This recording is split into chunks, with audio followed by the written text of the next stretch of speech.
मित्रों नमस्कार। चक्रपाण योझा YouTube channel पर आपका स्वागत है। प्रबंधन एक ऐसा विषय है जिसके माध्यम से हम न सिर्फ शिक्षण संस्थान को नियंत्रित करते हैं बल्कि एक योग्य शिक्षक को उसके क्षमता, उसके गुणों और उसके तमाम विशेषताओं की हम समाज में आगे ले जाने की कोशिश भी करते हैं। उसकी काबिलियत से हम छात्रों को परिचित कराते हैं। विद्यालय को उसका स्थान दिलाने में बेहद महत्वपूर्ण भूमिका निभाते हैं। प्रबंधन एक सशक्त शिक्षक निर्माता भी है और एक कुशल संस्थान नेतृत्व करता भी। मित्रों, इस प्रकार हम यह कह सकते हैं कि प्रबंधन नियोजन, क्रियान्वयन तथा पुनर्चिंतन से संबंधित होता है। बात जब हम करते हैं तो हमें प्रबंधन के संदर्भ में तमाम शिक्षा शास्त्रियों और विचारकों ने जो परिभाषाएं दी हैं उन परिभाषाओं पर भी हमें गौर करना पड़ेगा, तभी हम वास्तव में प्रबंधन के अर्थ को समझ पाएंगे। क्योंकि प्रबंधन एक बेहद ही गंभीर और महत्वपूर्ण प्रकरण शिक्षा जगत में आता है। प्रबंधन की परिभाषा देते हुए प्रसिद्ध शिक्षाविद हेराल्ड कूंज ने कहा था कि प्रबंधन औपचारिक रूप से गठित व्यक्तियों के समूहों से कार्य कराने की कला है। यह ऐसा वातावरण निर्मित करने की कला है जिसमें व्यक्ति समूह भावना के साथ व्यक्तिगत स्तर पर उत्तम कार्य संपादित करता है। यह कार्य प्रणाली में व्यवधान को हटाकर उद्देश्य प्राप्ति के लिए अधिकतम दक्षता की वृद्धि करने की कला भी है। वहीं मैकफार्लैंड नामक एक प्रसिद्ध विचारक का कथन भी हम लोगों को देखना चाहिए, जिसमें वे कहते हैं कि प्रबंधन आधारभूत समन्वय तथा संचालन संक्रिया है जिसमें संगठित प्रयास सम्मिलित रहते हैं। यानी कि प्रबंधन एक संगठन है जिस संगठन के बदौलत पूरा शिक्षण संस्थान संचालित होता है। वह किसी एक व्यक्ति का संगठन नहीं होता, एक व्यक्ति की चीज़ नहीं होता, बल्कि पूरा समूह होता है जिससे पूरा विद्यालय, पूरा महाविद्यालय और पूरा शिक्षण संस्थान संचालित होता है। जॉर्ज टेरी ने कहा है कि पूर्व निर्धारित उद्देश्यों की प्राप्ति के लिए मानवीय तथा अन्य संसाधनों का उपयोग करने की सुनिश्चित प्रक्रिया है। जब हम कोई शिक्षण संस्थान खोल रहे होते हैं उस समय हमारे पास एक पूर्व निर्धारित लक्ष्य होता है, एक बड़ा सपना होता है कि हम एक महाविद्यालय खोलेंगे, एक शिक्षण संस्थान खोलेंगे जिसके माध्यम से हम समाज में शिक्षा की अलग जगाएंगे, रोशनी जगाएंगे। प्रबंधन उन मानवीय उद्देश्यों तथा संसाधनों की बदौलत अपने उस सपने को पूरा करने की कोशिश करता है, उन लक्ष्यों को हासिल करने की कोशिश करता है। यही प्रबंधन का एक खास गुण है जिसके लिए शिक्षा जगत में प्रबंधन की बेहद आवश्यकता होती है। हम किसी भी तरह से प्रबंधन के महत्व को न सिर्फ शिक्षा जगत में बल्कि किसी भी उद्योग जगत हो या और व्यापारिक जगत, हर जगह हम प्रबंधन के महत्व को स्वीकार करते हैं और हमें उसके महत्व को स्वीकार करना ही चाहिए, क्योंकि प्रबंधन के अभाव में किसी भी संस्थान का संचालन संभव नहीं।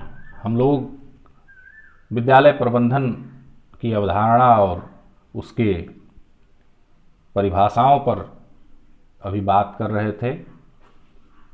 इससे एक जरूरी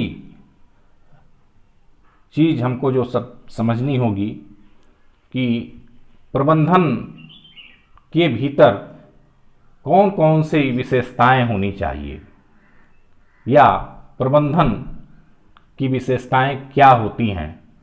यह भी एक खासा महत्वपूर्ण प्रश्न हमारे सामने अक्सर उपस्थित होता है। मित्रों, प्रबंधन एक स्वोद्देश्य प्रक्रिया है।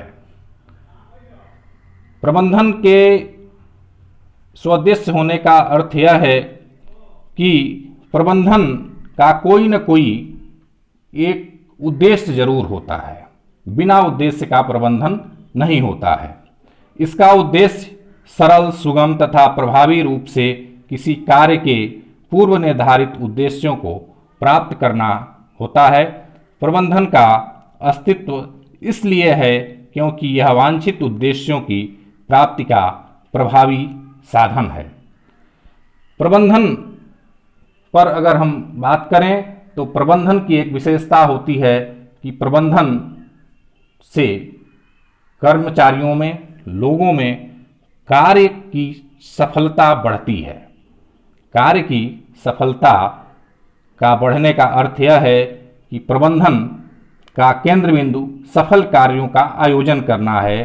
प्रबंधन की सहायता से यह जानना सरल होता है कि कहाँ से कार्य प्रारंभ किया जाए, कौन से संसाधन जुटाए जाएं, उनका सर्वोत्तम उपयोग कैसे किया जाए तथा कार्यों में अधिक से अधिक सफलता संस्थान को कैसे मिले, इस बात की जानकारी हमें प्रबंधन ही दे रहा होता है।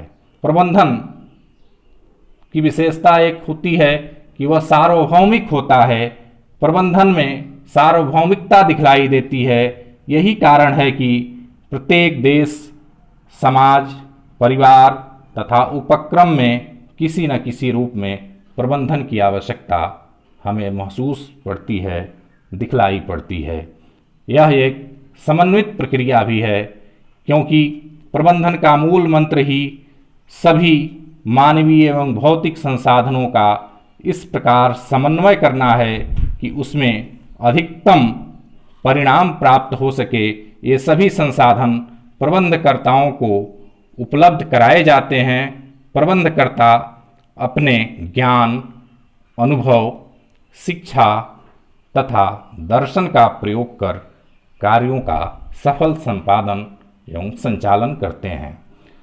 दूसरी तरफ अगर हम गौर करें प्रबंधन की विशेषताओं पर, तो प्रबंधन क्रिया आधारित होता है, यानी एक्टिविटी बेस्ड।